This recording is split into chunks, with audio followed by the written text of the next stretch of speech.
Hey guys, and welcome back to the ASX Investor channel, and welcome to another CEO interview. Today we'll be diving into the medicinal cannabis sector.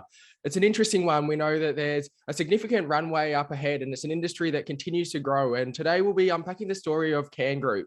They're one of the leading ASX medicinal cannabis companies. They've got quite a diversified offering. They're looking to bring online and bring to life their Mildura facility. And there's been a range of exciting news flow over this past period that we're really looking forward to unpacking. Welcoming the CEO and Managing Director, Peter Crock, to the channel. Peter, welcome to the channel.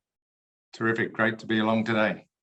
It is fantastic to have you join us. I guess before we unpack all the recent news and everything that's been playing out, it'd be great to just have that overview of who is Cann Group and what's that problem that you're trying to solve within the sector.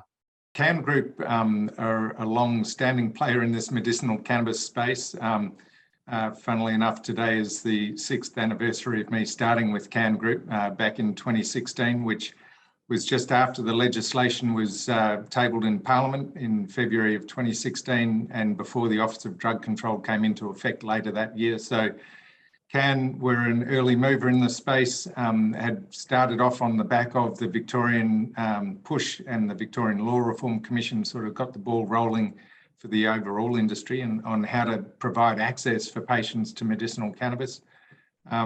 We were the first through the gates to get a license from the Office of Drug Control, which happened in early 2017. And we then IPO'd in May of 2017 with the first to do it through the front door as a full IPO. So it's been quite the roller coaster, obviously following on from the Canadian industry, and they were leading the way, but they created a fair bubble around going recreational in Canada, and when that burst, it had the whole industry had to reset and restart, and Cann was in amongst that. But having done that, we're through at the other side, and as you say, we've got some really exciting stuff that's been on the go and what we're delivering on. So our Mildura facility now with its first commercial crop underway and coming through is one of the big things that we've announced recently, but yeah, lots happening. Congratulations on the 6-year anniversary. That's a fantastic one to tick off. I'd love just to have that discussion. As you mentioned, since 2016, the industry, it's had a bit of excitement. There's been a boom bust period as well. I'd love just to have that discussion about how should investors be looking at the industry and what your outlook is for the broader sector as well moving forward. Yeah, look, I think the key is, and it's been very much our focus, and the whole Australian legislation is focused on the delivery of cannabinoids for medical use in patients, and that is the real focus.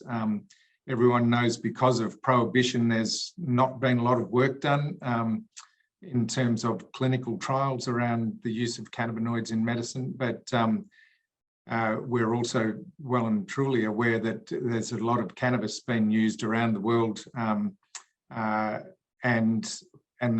the relative safety profile of cannabis and how it's being used has meant that how it was introduced here in Australia and in other jurisdictions as well as an unregistered medicine, sort of as a precursor to the wider clinical work that's going on, has provided an opportunity to get things moving. But I think really focusing on the patient and what we're looking to deliver is a key to the industry.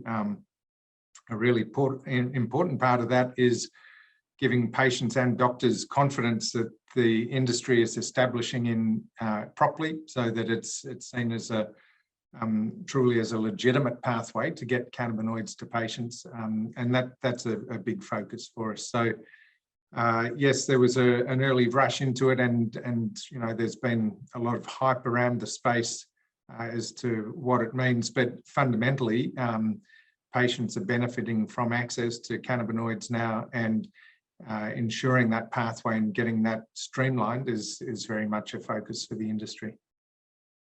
And just before we do dive into the specifics surrounding the Cann Group offering, I'd love just to have that discussion for those who might be new to the medicinal cannabis sector. We know there's quite a broad range of offerings or opportunities in terms of sleep, from anxiety, say cancer illnesses, epilepsy. Are you able to give that insight about what are the offerings that Cann Group are really targeting and how you're hoping to make that difference for patients as well? Yeah, I think it's the role for cannabinoids, and you've picked on the key ones. When the Department of Health first came out and allowed the special access scheme to be used for patient access, they targeted 5 main areas. Pain is probably the lead candidate and is most widely understood that there's a role for cannabinoids in managing pain. As you say, so chemotherapy-induced nausea and vomiting, the movement disorders, so whether that's epilepsy, multiple sclerosis, that type of area, and then sleep, anxiety, PTSD. So it's really interesting wide range of areas that cannabinoids have got a role to play.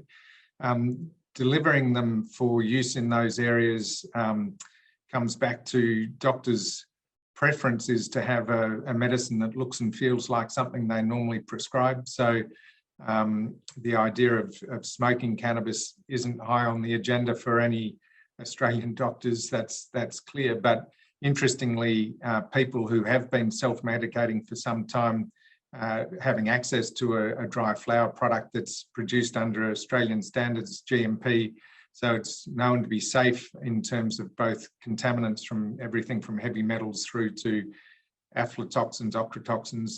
There are requirements that have been put in place for day one that means that providing access to a safe and well understood product is a key part of it.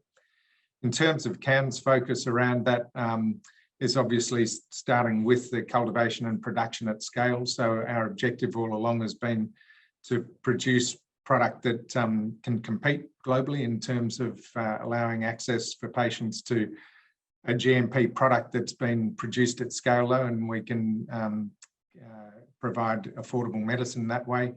And then into the product forms themselves, it's been a really interesting industry development, and really it started as a reverse to what you'd normally expect. So we've actually started very much at the generic end of things. So either undifferentiated flower or oil-based products that are not very sophisticated, through to, and we'll obviously talk about it more, but our Satipharm platform, the acquisition we made there to allow for a IP protected delivery mechanism, but something that is well characterized and understood and delivers a specific dose with bioavailability and other features that are, and stability that are sought after in this space. So Cann is very much focusing on, and we've said all along, we're not here to be a commodity cannabis producer. That's not our objective.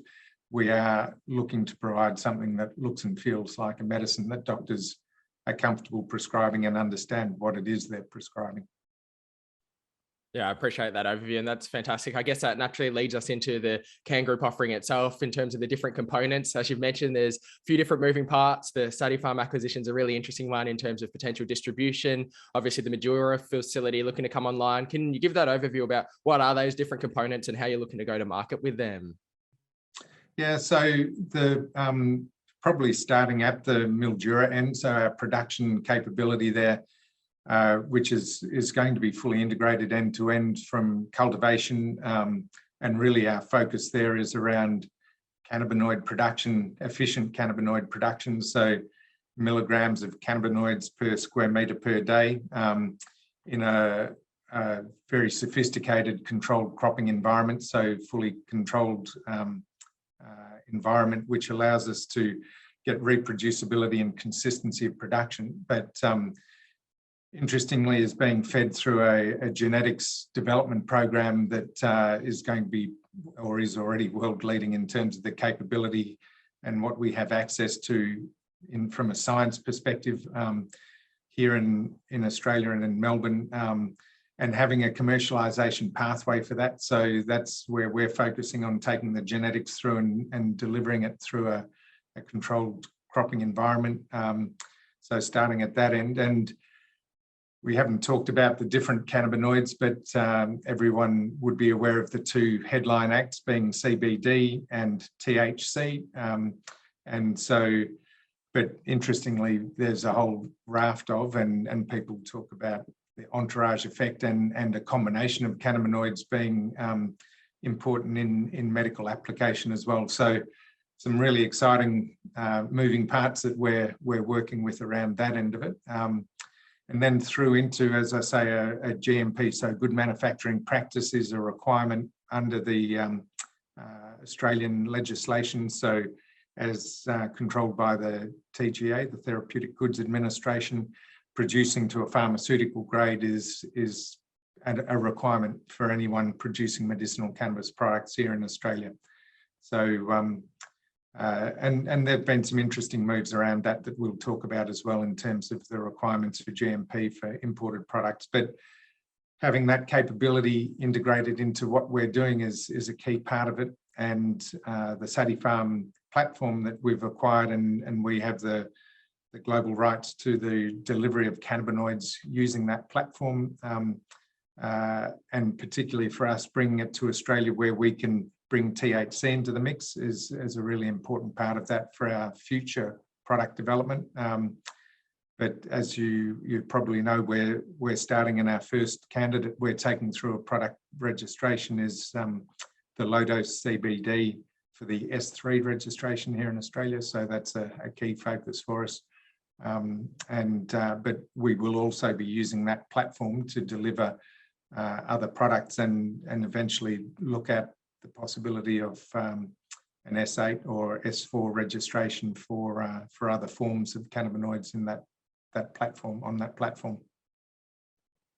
There is so much going on there. It's an interesting one. I guess starting with the facility itself at Mildura, are you able to talk about, so we've started with the initial commissioning, everything's going well there. What's the process in terms of scaling out from here over the next few years? Yeah, so we when we did have the industry reset back at the end of 2019, we'd been originally setting it up at large scale to service Aurora, Canada, Aurora Cannabis out of Canada. We're looking for an international capability that wasn't at risk of the, with Canada going full recreational, there was a real question mark as to where and how they could service international markets. So we were setting up at scale for that. When the reset occurred, we pulled it back to bring it back to a smaller economic unit that we could start with. And so our stage 1A, that we call it, will produce a nominal 12,500 kilos of dry flower equivalent out of the facility. We've got scope and we've designed the project so that we can actually expand into the full facility in a staged way. So stage 1B would take us to 25 tonnes, and going out to the end of stage 2 would take us to 70,000 kilos of dry flower equivalent.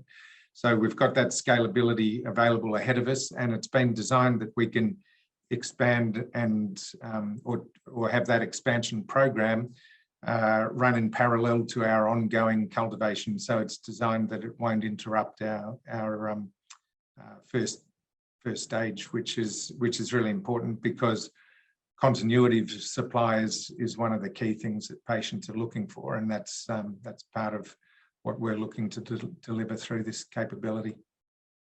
And then maybe moving on to the Satipharm side, I found this really interesting when I was looking at some of the reasons behind it. I guess intuitively, patients are probably more likely to want to utilize a capsule rather than, say, oils and things like that. Can you talk about the opportunities that Satipharm unlocks, and then obviously the GSK consumer healthcare announcement over the past few weeks, what that potentially could lead to moving forward as well? Yeah, look, it's a really interesting one in terms of, I'll sound a bit like a broken record, but the idea of doctors and patients wanting something that looks and feels like a medicine they normally consume, that's one of the key things. So having a capsule where you know that you're taking 10 milligrams or 25 or 50 milligrams, so having the ability to do that. The formulation process that we have, so the beads you see within the Satipharm capsules bring benefits both in terms of stability of the cannabinoids in a formulation. So shelf life is really important, and is a GMP requirement that we have that. So we were able to take the existing Satipharm product that's produced in Switzerland as a CBD-only product. In bringing it to Australia, we're bringing it to a pharmaceutical grade GMP capability, which is really important. And as I mentioned earlier, we'll be able to add THC. So looking at a full range of cannabinoid-based products out of our facility is the benefit of bringing that technology here to Australia. And then, the holy grail down the path is to take products through registration, key to servicing the broader market and consumer healthcare market. So starting with the low-dose CBD, which was an initiative that the TGA brought through February last year, where they opened that pathway up, is where we're focusing there. And but then beyond that, we'll look at other product forms that we may well take through a registration process, and beyond that onto a pharmaceutical benefit scheme listing, which is going to be really important in terms of accessible medicine and affordable medicine for Australian patients. But the importance of doing that and proving you can deliver on it is a key part to it, and I think was very much a focus for GSK in terms of looking at the CBD sector, and it's something that they obviously had on their radar. Our technology platform and capability, I think, attracting their attention is a real feather in our cap in terms of, them. And I won't talk for GSK obviously, but using Australia as a test market and knowing that it's going through a registration process, I think, proves the value of the Australian industry and environment setting up under the TGA rules and requirements. And yeah, it's clearly something like this isn't stepped into lightly by a major consumer healthcare company. And I think it's, for our team and what we've done, it's a real feather in the cap of going through that process and having their interest and support in doing it. So exciting times ahead. Yes, definitely exciting times. And I guess we've touched on it throughout, but as we know, an emerging and evolving industry obviously means there's a lot of things to navigate, whether it's, as discussed, registrations, classifications, trials, approvals. You're able to talk about the current state of the landscape and any key factors that investors should watch for Cann Group in terms of the space moving forward. I think it's important that, the noise that came with the introduction of medicinal cannabis, and even back to thinking of, February last year when it was announced that the S3 pathway was opening up, the hype that went with that, where, people were turning up to pharmacy the next, the Monday after it was announced saying, oh, where's my CBD product? It's been approved by the TGA. Well, no, the pathway's been opened up, but nothing happens quickly. I mean, it's the work that goes in behind it. And so for all of the promise and the rush coming in, I think showing that we're ticking off these boxes and taking it through the process, yes, it's been tortuously slow really when you look at it, but at the same time, it's actually moved pretty quickly. And it's that's the balancing act here is making sure we're not getting ahead of ourselves.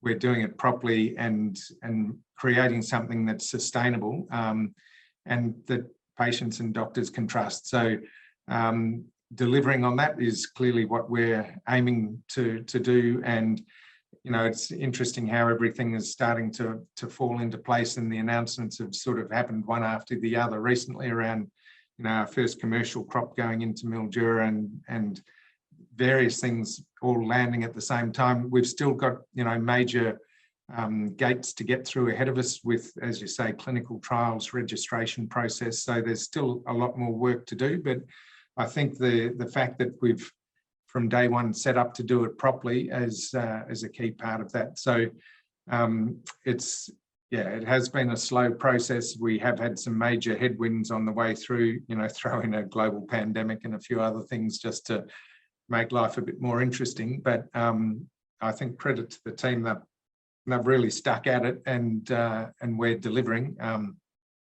We've still got more to go, and as these gateways approach and we get through them, we'll keep the market fully informed. But we're making great headway and very pleased with the progress and where we're up to. There's plenty going on and a lot of moving parts to continue to watch for. It's an exciting time. I'd love just to hand it over to you. Any final reflections for those ASX CAN shareholders who might have been following the journey for a while, or anyone who might be looking at Cann Group now? Did you have any final reflections for them or key growth drivers that they should be watching for in the period up ahead? Yeah, look, I think it's we've got a huge shareholder base, and we're really pleased with the feedback that we've got from the communications and keeping in touch with our shareholders. I'd urge them all to make sure they're registered electronically, because we've got a lot of people to keep fully informed as to where we're up to, and that's the most efficient way these days, is to do that. But yeah, look, we're head down and really focused on delivering. That's a key one for us, and we know, and yeah, we've got a huge shareholder base, and they've been very patient in terms of what was the promise and where we were heading. Despite the setbacks we've had, we've, I think, proved that we can deliver on, and that's what we're aiming to do. So further patience will be required to get through clinical trials and the TGA registration process. We know that's going to play well into next year, but at the same time, providing access to Australian patients has been really important. I think the big change for the import requirements for GMP for imports is something that I think is going to see the Australian industry really come to the fore in terms of stepping up and providing. So Cann is one of a number in this space, and it's not going to be a one-horse race, but for Australian industry to then play an important role, both leveraging off what we're doing here, but into global growth markets is the other opportunity. So all of that's largely ahead of us, but the role for cannabinoids in human health is, I think, no one's closing the door on that. It's got a role to play, and we plan to be front and center in delivering against that into the future. So yeah, exciting times ahead. That is the Cann Group story. It's ASX CAN. If you've enjoyed the video, don't forget to hit the like button. Feel free to share it out. We make a daily video each and every day, so make sure you've subscribed and turn your bell notifications on. Peter Crock, it was a pleasure unpacking the story. Really excited to hear about everything going on and look forward to speaking to you again soon. Thanks so much for joining us. Look forward to talking to you again. Thanks for that.